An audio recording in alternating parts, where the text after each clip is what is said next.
Livro de Geografia, página 485, apêndice 1, o dilúvio e a Arca de Noé, à luz da Bíblia, da geologia e da arqueologia. Em suma monumental obra sobre o dilúvio, Alfred M. Hewinkel afirma com muita razão: até cerca de 100 anos atrás, o fato histórico do dilúvio era quase universalmente aceito, não só pelos membros da Igreja Católica e Protestante, mas também pelos homens da ciência. Surgiu então a doutrina denominada uniformitarismo e, por ela, o darwinismo. A catástrofe do dilúvio não se encaixou no sistema. Foi rejeitado por motivos geológicos, biológicos e históricos. Os livros de texto destas ciências continuam ignorando totalmente o dilúvio, e qualquer pessoa que ainda continue seriamente defendendo a crença no dilúvio universal encontra oposição, desprezo e o ridículo até mesmo em muitos setores da igreja. Em muitos seminários chamados evangélicos, Gênesis 6:9, já foram postos de lado ou aceitos como fábula em pé de igualdade com o poema de Gilgamesh e outros semelhantes. Como não há em nosso vernáculo um estudo completo sobre este importante assunto, resolvemos diante de Deus apresentar esta modesta contribuição aos nossos seminaristas, obreiros e pastores. Definição: o dicionarista Laudelino Freire define dilúvio desta forma: sm lat. Diluvium, inundação extraordinária. 2. Inundação universal de que fala a Bíblia. 3. Enorme porção de líquidos. 4. Grande chuva, forte temporal. Já no Dicionário Brasileiro da Língua Portuguesa traz a seguinte definição: inundação extraordinária. 2. Castigo imposto por Deus aos homens, ao tempo de Noé e relatado no Antigo Testamento. 3. Grande quantidade de líquidos, chuva copiosa e torrencial. Na Bíblia, de acordo com Gênesis 6:9, o dilúvio é derramar do juízo de Deus sobre a impiedade humana altamente degenerada, decaída e pervertida nos dias de Noé. Autenticidade da Bíblia. Autores de profundo saber, homens de cultura invulgar, não há contestação, aceitaram a dúvida sobre a autenticidade de Gênesis. Alguém lendo o primeiro livro de Moisés descobriu que na narrativa do dilúvio há dois redatores, um denominado Javista ou Geovista e o outro Prieter Codex sacerdotal. O primeiro é designado por J e o segundo por P. Homens do porte de Heinrich Selpenschein, Arnaldic, André Parrotti e até R. de Vaux e outros aceitaram a dupla redação. André Parrotti fez esforço descomunal para dividir a natureza bíblica em duas redações. Naturalmente usou material de outros autores da mesma linha. Para o J. Parrotti recorre o seguinte: Gênesis 6, 5-8. Viu o Senhor que a maldade do homem se havia multiplicado na terra e que era continuamente mau todo desígnio do seu coração. Então se arrependeu o Senhor de ter feito o homem na terra, e isso lhe pesou no coração. Disse o Senhor: farei desaparecer da face da terra o homem que criei, o homem e o animal, os répteis e as aves dos céus, porque me arrependo de haver feito. Porém Noé achou grande graça diante do Senhor. Gênesis 7, 1-5. Disse o Senhor a Noé: entra na arca, tu e toda a tua casa, porque reconheço que tens sido justo diante de mim no meio desta geração. De todo animal limpo levarás contigo 7 pares, o macho e a sua fêmea, mas dos animais imundos um par, o macho e a sua fêmea. Também das aves do céu 7 pares, macho e fêmea, para se conservar a semente sobre a face da terra. Porque daqui a 7 dias farei chover sobre a terra durante 40 dias e 40 noites, e da superfície da terra exterminarei todos os seres que fiz. E tudo fez Noé segundo o que o Senhor lhe ordenara. Gênesis 7, do 9-16. Entraram para Noé na arca de 2 em 2, macho e fêmea, como Deus lhe ordenara, e aconteceu que depois de 7 dias vieram sobre a terra as águas do dilúvio, no ano 600 da vida de Noé, aos 17 dias do segundo mês. Nesse dia romperam-se todas as fontes do grande abismo, e as comportas do céu se abriram, e houve copiosa chuva sobre a terra durante 40 dias e 40 noites. Nesse mesmo dia entraram na arca Noé, seus filhos, Sem, Cã e Jafé, sua mulher e as mulheres de seus filhos, eles e todos os animais segundo as suas espécies, todo gado segundo as suas espécies, todos os répteis que rastejam sobre a terra segundo as suas espécies, todas as aves segundo as suas espécies, todos os pássaros e tudo que tem asa, de toda carne em que havia fôlego de vida, entraram de 2 em 2 para Noé na arca. Eram macho e fêmea os que entraram de toda a carne, como Deus lhe havia ordenado, e o Senhor fechou a porta dos céus. Gênesis 7, do 21 ao 23. Pereceu toda a carne que se movia sobre a terra, tanto da ave como de animais domésticos e animais selváticos, e de todos os enxames de criaturas que povoaram a terra, e todo o homem. Assim foram exterminados todos os seres que haviam sobre a face da terra. O homem e o animal, os répteis e as aves dos céus foram extintos da terra. Ficou somente Noé e os que com ele estavam na arca. Gênesis 8, 2. Fecharam-se as fontes do abismo e também as comportas do céu, e a copiosa chuva do céu se deteve. Gênesis 8, do 6 ao 13. Ao cabo de 40 dias, abriu Noé a janela que fizera na arca e soltou um corvo, o qual, tendo saído, ia e voltava até que secaram as águas de sobre a terra. Depois soltou uma pomba para ver se as águas teriam se minguado da superfície da água, mas a pomba, não achando onde pousar o pé, tornou ele para a arca, porque as águas cobriam ainda a terra. Noé, estendendo a mão, tomou... Então aqui ele vai dar Gênesis 8, 6, 13, 8, 22, 6, 9, 22, 7, 6, 7, 11, 7, 6, 13, 7, 20, 21, 7, 24, 8, 1, 8, 13, 8, 15, 9, 1. E aí ele vai falar aqui, no caso, todo o arcabouço para a espalhafatosa teoria dos reis redatores, não somente para os capítulos referentes ao dilúvio, mas para o livro de Gênesis, é a dualidade dos nomes dados a Deus. No J é usada a palavra hebraica Jeová ou Javé, enquanto no P sacerdotal usa-se a outra palavra hebraica Elohim, esta traduzida por Deus, aquela por Senhor. Sabemos que estes são os únicos nomes de Deus encontrados na Bíblia.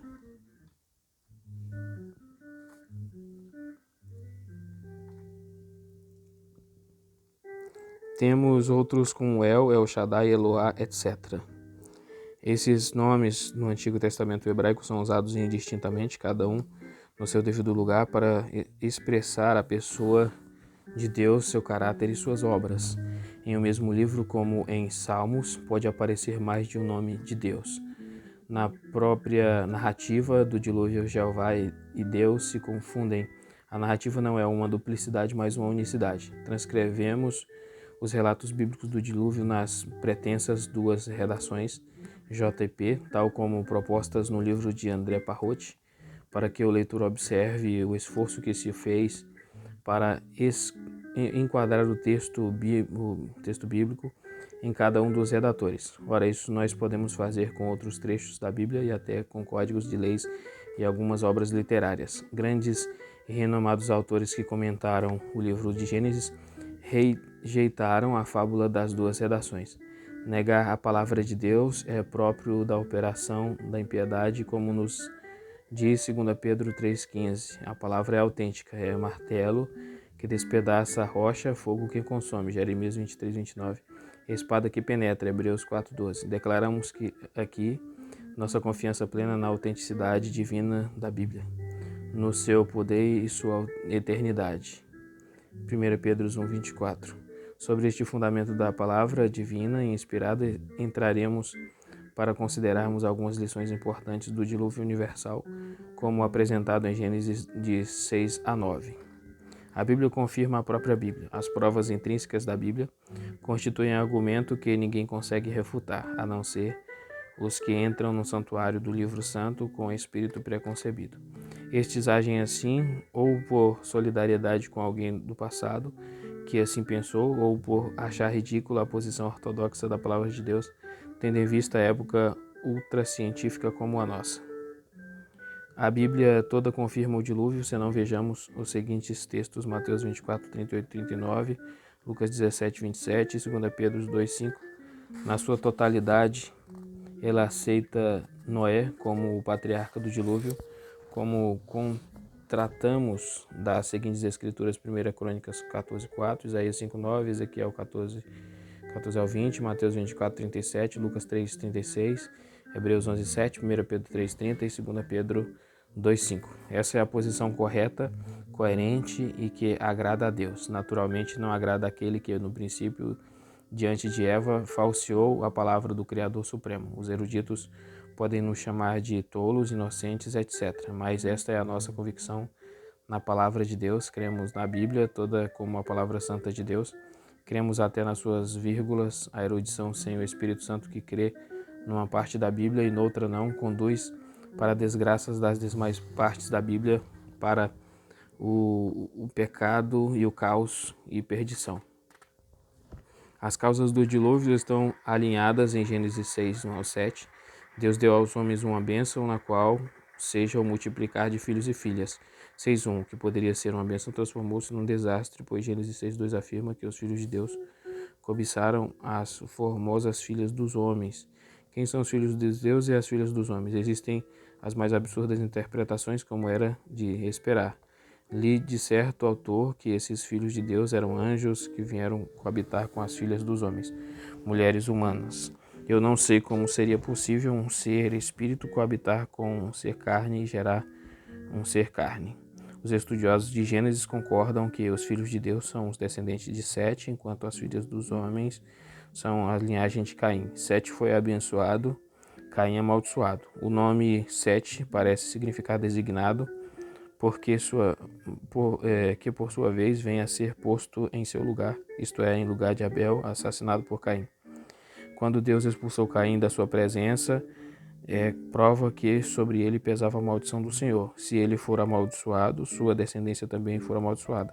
As mulheres são descendentes, apesar de formosas, eram da linhagem de Caim. A ordem divina, terminante e clara, era não misturar bênção com maldição. Gênesis 6:2 mostra a deliberação dos filhos de Sete em cobiçar, escolher e possuir as filhas de Caim. Gênesis 6:3 retrata o profundo desagrado de Deus pela rebeldia dos filhos de Sete.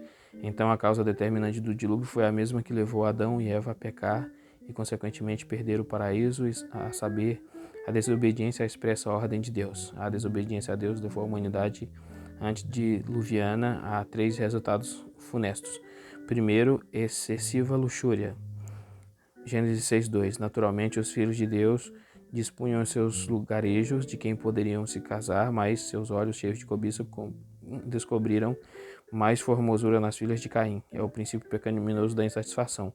O do outro é melhor. Entregaram-se ao prazer da carne, desobedeceram a Deus e geraram confusão e tristeza. Segundo o orgulho, Gênesis 6:4. Pecaram contra Deus, casando-se com quem o Senhor proibira. O resultado foi maior pecado. Não há mais grave pecado do que o orgulho. O orgulho leva o homem à suficiência plena, leva-o a afastar-se de Deus, leva-o à perdição. Tudo isso aconteceu com o nascimento de filhos gigantes e valentes que as filhas de Caim deram aos filhos de Sete. Terceiro, violência. O fruto deste terrível pecado não podia ser outro senão a violência. E não foi pouca. Gênesis 6, 11 e 13 afirma que a terra estava cheia de violência. Por violência podemos admitir crimes os mais hediondos, furtos, blasfêmias, desrespeitos, violações, fraudes, ódio, requintes de barbarismos. A terra se encheu de abominações, de abomináveis pecados. Em alemão, dilúvio é Sundflut. Sund é pecado, logo Sundflut vem a ser dilúvio de pecado. O dilúvio de pecado obrigou Deus a trazer o dilúvio de águas. O castigo de Deus sempre é consequência do pecado humano. Eis as 3 características desse terrível corrupção moral da humanidade antediluviana. Primeiro, universalidade, Gênesis 6:5, o pequeno estopim que o homem acendeu com o fogo da desobediência a Deus, ateou, alastrou e incendiou a humanidade toda exceto Noé e sua família. Como verificamos de Gênesis 6, 8, 9, a tendência do pecado é crescer e multiplicar. O envolvimento com álcool, entorpecente, tabaco, crime, prostituição, espiritismo em todas as suas variações, idolatria, etc., atestam essa tendência. O Senhor Jesus refere-se a multiplicar da iniquidade, Mateus 24, 12. Como a maldade humana dos dias de Noé conduziu a humanidade ao dilúvio, o de nossos dias levará fatalmente ao fogo, 2 Pedro 3, 6. 2. Totalidade, Gênesis 6, 5. Cada indivíduo pecava e não se arrependia da maldade que cometia, continuava a pecar e envolvia outros no seu pecado. Desse modo, todos pecaram, exceto Noé e sua família. Naturalmente, refiro-me ao pecado de obstinação contra Deus. 3. Continuidade, Gênesis 6, 5. Todo o desígnio de seu coração era continuamente mau. Não era um simples pecar irrefletido, seguido de arrependimento, antes era um pecar incessante, contínuo. Partia da fonte o coração e tornou-se um estado normal do homem. Só pensava pecado, só sentia pecado, só via pecado, só queria pecado, só imaginava pecado, não aceitava outra coisa. Seu coração estava tão caracterizado que já não mais ouvia a voz dos céus nem os apelos do Senhor. Deus plantou uma boa semente que germinou, cresceu e frutificou. Quando, porém, foi colher, nada houve que se aproveitasse. Ruína completa. O remédio para isso só podia ser destruição. Deus então deu cabo de toda a humanidade, que de todo o coração se entregou à perversidade. Com o verbo arrepender-se, a Bíblia expressa a tristeza profunda do coração de Deus diante da maldade contínua do homem, a quem criou para sua glória. O tempo da clemência de Deus. Em Gênesis 6:3 lemos que o Espírito de Deus não agiria para sempre no homem, pois o homem era carnal e seus dias seriam de 120. Temos aqui, sem dúvida alguma, um lapso de tempo, 120 anos, a que se refere ao tempo da vida do homem sobre a terra ou ao tempo em que Deus traria o dilúvio. Por certo, ao último, Deus não apanha ninguém de surpresa. Deus não tem prazer na morte do ímpio, Ezequiel 33:11. Deus viu a maldade contínua do homem, fez-lhe apelos para que se arrependesse. O homem não o atendeu. O Senhor anunciou o dilúvio, deu, porém, tempo para que o homem abandonasse os seus maus caminhos. O tempo foi ditado, 120 anos. Nesse interregno, Deus dava tempo ao homem dava tempo ao homem se voltar para o céu e também para que Noé e sua família pudessem construir a arca e preparar tudo para Deus trazer o grande dilúvio. Deus age sempre assim, porque é amor. Em 2 Pedro 3:9 lemos que Deus é clemente, não retarda a sua promessa de castigo ao perverso, mas sendo longânimo dá tempo ao homem para se arrepender. Nos 120 anos entre o anúncio do dilúvio e o dilúvio, quanta oportunidade o transgressor teve para abandonar o seu caminho ímpio e se voltar para Deus. Cada martelada que Noé dava na feitura da arca era um apelo para a vida, a pureza e a santidade. O Senhor Jesus disse: como foi nos dias de Noé, assim será a vinda do Filho do Homem. Lucas 17:26. Preparativos para o dilúvio. Então disse Deus a Noé: resolvi dar cabo de toda a carne, porque a terra está cheia de violência dos homens. Eis que os farei perecer juntamente com a terra. Faze uma arca de tábuas de cipreste. Nela farás compartimentos e a calafetarás com betume por dentro e por fora. Deste modo a farás de 300 côvados, será o comprimento de 50, a largura e a altura de 30. Farás ao seu redor uma abertura de 1 côvado de altura. A porta da arca colocarás lateralmente. Farás pavimentos na arca, um embaixo, um segundo e um terceiro. Gênesis 6, 13 e 16. O importante aqui é o comprimento do côvado, que media de 45 a 60 centímetros. Tomando-se aqui o côvado por 60 centímetros, podemos calcular as dimensões da Arca de Noé. Comprimento 300 côvados a 60 centímetros, 180 metros. Largura 50 côvados por 60 centímetros, 30 metros. Altura 30 côvados por 60 centímetros, 18 metros. Área de um pavimento 180 metros por 30 metros, igual a 5.400 metros quadrados. Tinha 3 pavimentos, 5.400 metros por 3 é igual a 16.200 metros quadrados. Cada pavimento da arca, com 5.400 metros, era enorme. Nos 3 pavimentos, Noé contava com uma área de 16.200 metros quadrados. Em cada um deles podia colocar animais segundo suas espécies. Vemos assim que a arca era um navio colossal e não um simples barquinho. Quando ocorreu o dilúvio, determinar o tempo exato em que veio o dilúvio não é tarefa simples. Temos, na realidade, um sem número de tradições sobre o dilúvio, mas nenhuma delas assinala o tempo da terrível ocorrência. Platão, no seu imortal Timeu e Críticas, refere-se a um dilúvio ocorrido 9.000 anos antes de Solon, ou seja, 11.500 anos até nossos dias. A Enciclopédia de la Bíblia escrevera: pela prova do carbono 14, descobriu-se que há 11.500 anos, exatamente na época que Platão coloca o seu dilúvio, o nível do mar subiu repetidamente 12 metros. Se confirmada tal notícia, haveria uma razão fortíssima de coincidência com a tradição egípcia sobre o dilúvio. Encontrou-se um inexplicável hiato na marcha da cultura, que coincide também com o tempo do dilúvio egípcio. Esse hiato estaria entre os períodos magdaleniense e neolítico, e isto está além da nossa história. Todavia, isso é mera hipótese. Aguardemos os resultados da pré-história e da geologia. Pela lista de Gênesis 5, que começa com Adão e termina com Noé, que estava com 500 anos quando Deus anunciou o dilúvio, a humanidade deveria estar com 1.556 anos. Com mais de 100 anos, que foi o tempo da preparação da arca, a humanidade estava com 1.656 anos. De uma coisa, entretanto, estamos seguros: a humanidade antediluviana alcançou um grau muito elevado de cultura e de estrutura social. Isto gerou orgulho no homem, e o orgulho levou o homem ao pecado terrível e tenebroso descrito em Gênesis 6:5. O homem, por causa da sua tecnologia e da sua ciência, esqueceu-se de Deus, entregando-se à loucura do seu obstinado coração. O castigo de Deus não podia ser outro com esse resultado fatal como o do dilúvio.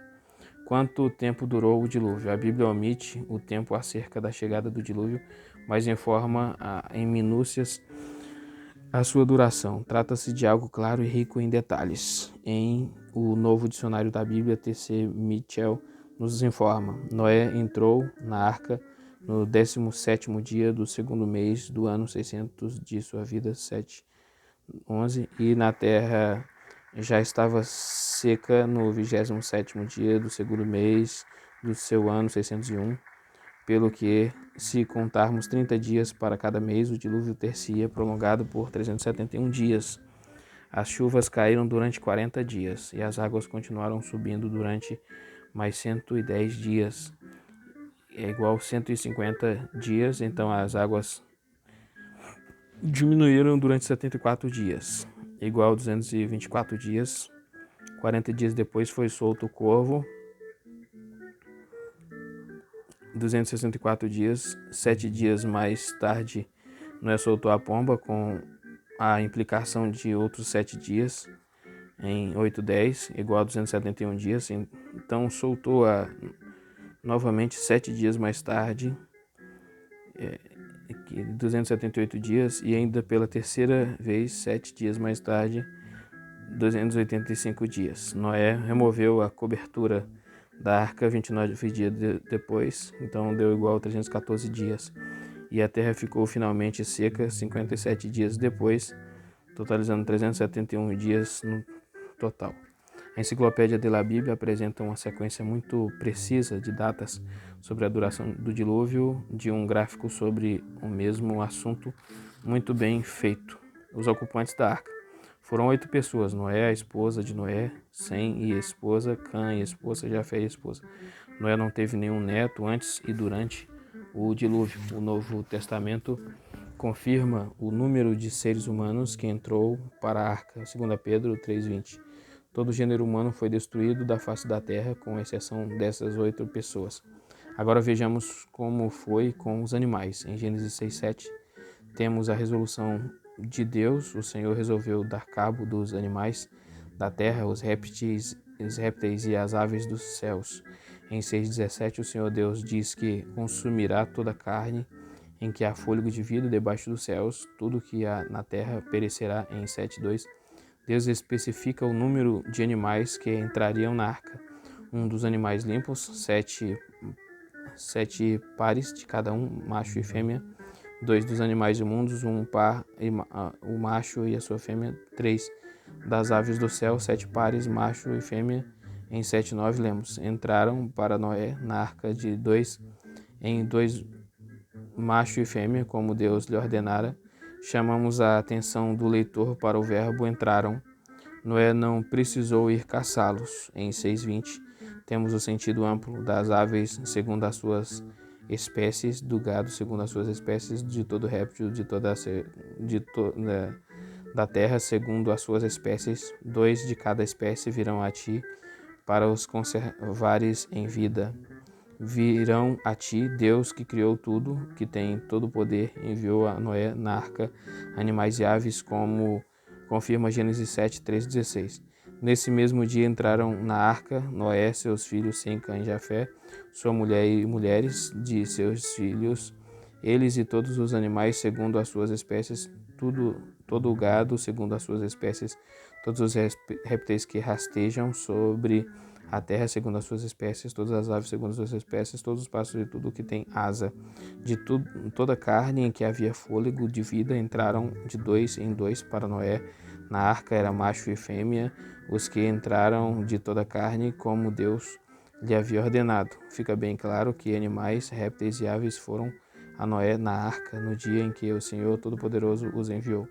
Deus ordenou ainda a Noé: leva contigo de tudo o que se come, ajunta-o contigo, ser-te-á para alimento a ti e a eles. Gênesis 6:21. A área total da arca era de 16.200 metros quadrados. Eram 3 os pavimentos, cada um com 5.400 metros quadrados. Comportavam muito bem os animais. Ainda mais, nenhum texto bíblico menciona os enxames das águas. Sabemos que estas dominam a terra seca. Maior abundância há nas águas do que na terra. Os seres das águas já estavam nas águas, eram das águas e nelas continuaram. Que os seres das águas foram preservados, fica claro em Gênesis 7:21. Pereceu toda a carne que se movia sobre a terra, tanto ave como animais domésticos e animais selváticos, e de todos os enxames de criaturas que povoavam a terra, e todo homem. Em Gênesis 7:22 confirma o anterior. Tudo que tinha fôlego de vida em suas narinas, tudo que havia em terra seca, morreu. Mas o que aconteceu com os animais, os répteis e todos os aves que ficaram com Noé até baixarem as águas do dilúvio? Quando a terra voltou a secar, saiu, pois Noé com seus filhos, sua mulher e as mulheres de seus filhos, e também saíram a arca todos os animais, todos os répteis, todas as aves e tudo que se move sobre a terra, segundo as suas famílias. Gênesis 8:18. Para Deus não há impossíveis. A preservação de Noé e sua família foi um milagre, e milagre também a conservação de animais, répteis e aves. Para quem não crê em milagre, nada é possível. Vive nas trevas da incredulidade, da dúvida e do desespero. Hebreus 11:7 revela que tudo que Noé fez, fê-lo pela fé, contemplando o invisível, segundo, porém, na mão de Deus. Universalidade do dilúvio.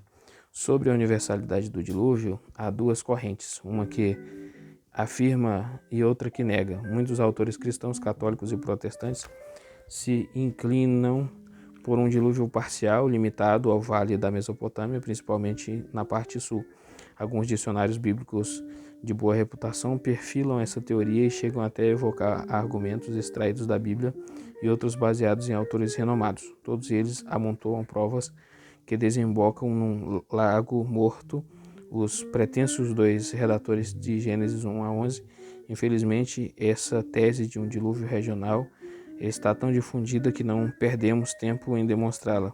Qualquer livro sobre o assunto a expõe. Os comentários da Bíblia, bem como dicionários da Bíblia, com honrosas exceções, gastam muito espaço em apresentá-la como teoria válida. Vamos, portanto, diretamente ao livro santo. Aí na Bíblia a palavra apresenta sob diversos aspectos, um dilúvio universal. Então, quer dizer, a briga dele é que o dilúvio é um dilúvio universal, né? É um dilúvio universal. Gênesis 6:2 usa a partícula todo. A palavra apresenta sobre diversos aspectos do dilúvio universal. Número 1. Gênesis 6:2 usa a partícula todo, isto é, todo ser vivente corrompera o seu caminho, retrata ao vivo a universalidade do pecado. Se o mal era geral, segue-se que o castigo seria igual. Segundo, 2. Gênesis 6:13 traz a seguinte declaração de Deus a Noé: resolvida a cabo de toda a carne. Se a Bíblia emprega a partícula toda para expressar a destruição universal, ninguém tem o direito de torcê-la para limitar o juízo de Deus sobre a humanidade rebelde e perdida. 3. Em Gênesis 6:17 aparece 2 vezes a partícula universal toda e tudo. O Senhor Deus disse a Noé: porque estou para derramar águas em dilúvio sobre a terra para consumir toda a carne em que há fôlego de vida debaixo dos céus. Tudo o que há na terra perecerá. Número 4, Gênesis 7:4 apresenta novamente o juízo de Deus: e da superfície da terra exterminarei todos os seres que fiz. Outra vez a partícula todos, para demonstrar a universalidade do castigo divino. Número 5, ainda em Gênesis 7:11, apareceram as palavras todas e todos, mostrando que as águas do dilúvio cobriram os montes do mundo todo.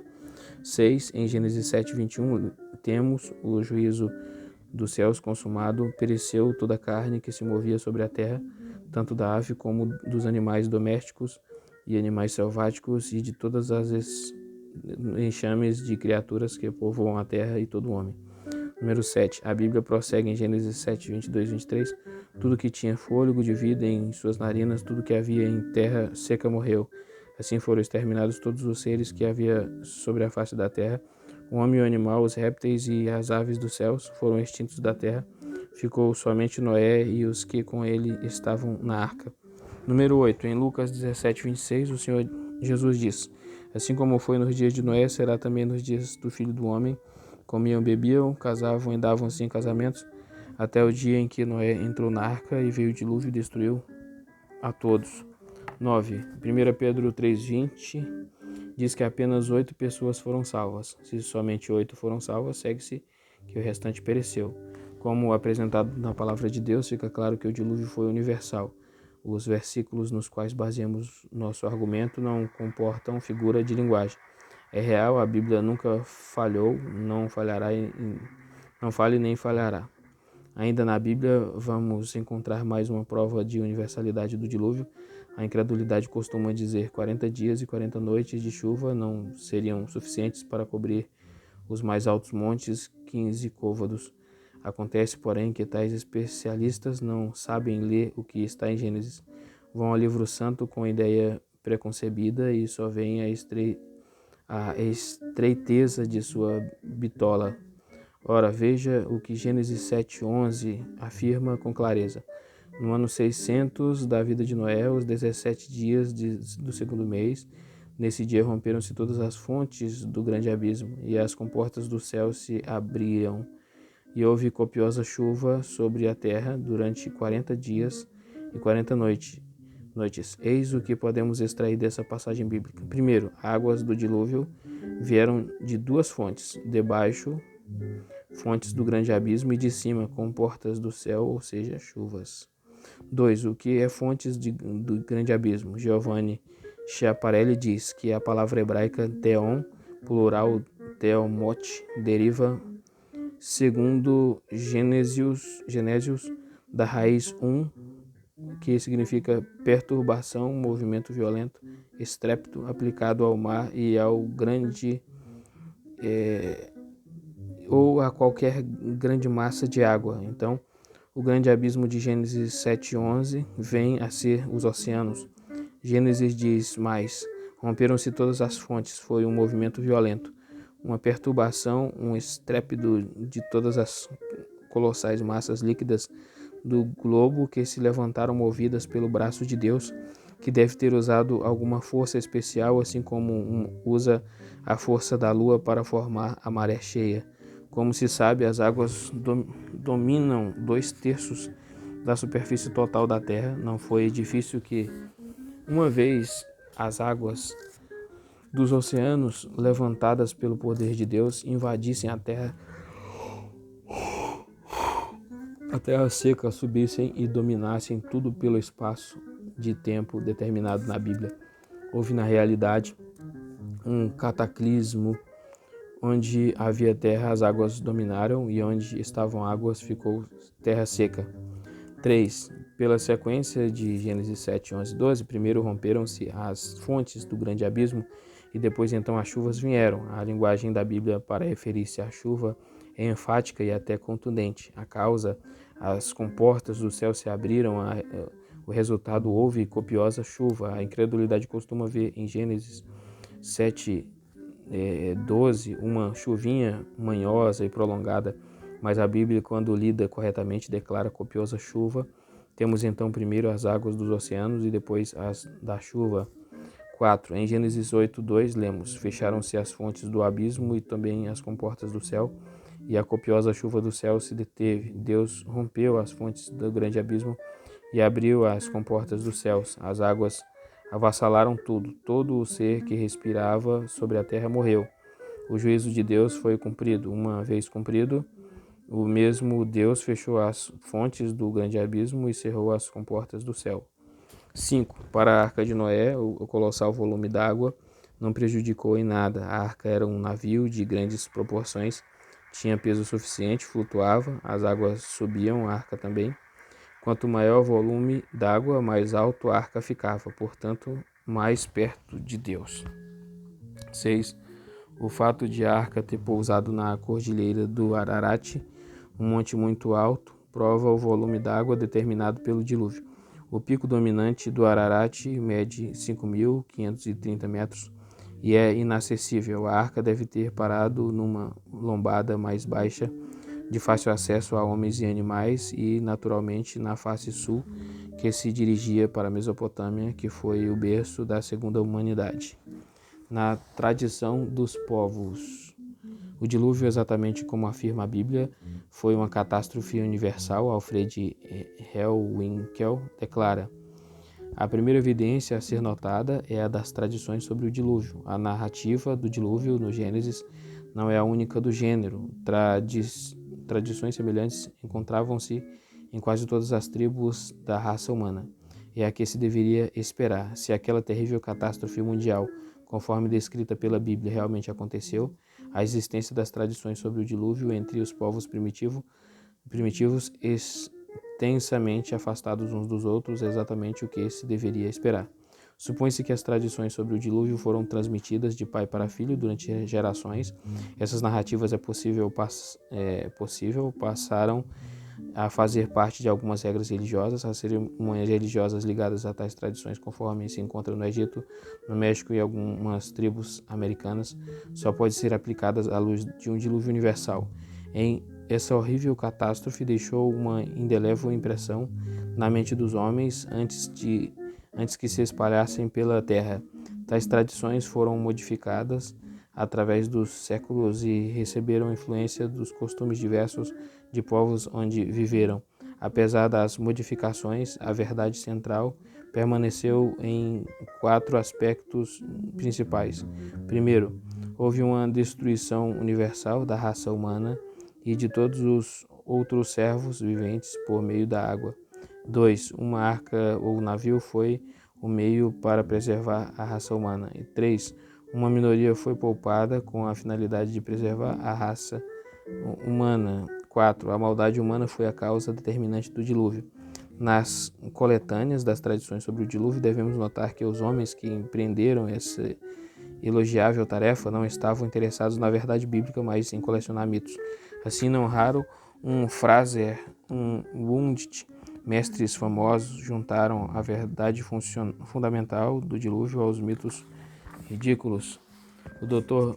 Johannes Rien diz: entre todas as tradições, não há nenhuma tão generalizada, tão difundida sobre a Terra e tão capaz de provar o que pode resultar do mesmo material de acordo com as diversas características espirituais de um povo, como a tradição do dilúvio. Longas e meticulosas discussões com o Dr. Kunik convenceram-me da evidente correção de seu ponto de vista de que o fato do dilúvio é admissível porque, com base em todos os mitos, particularmente os mitos da natureza, há um fato real, mas que nos períodos subsequentes o material assumiu sua forma e caráter mítico atual.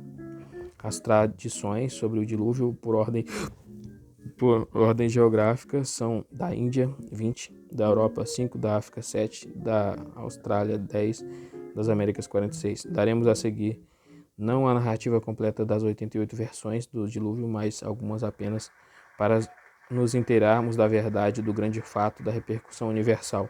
Os índios papagos do Arizona, bem como os arapaus, os algonquins do extremo nordeste do continente americano, conservam interessantes tradições sobre o dilúvio destruidor.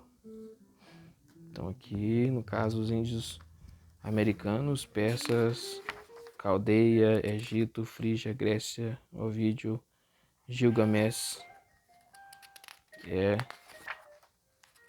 E aí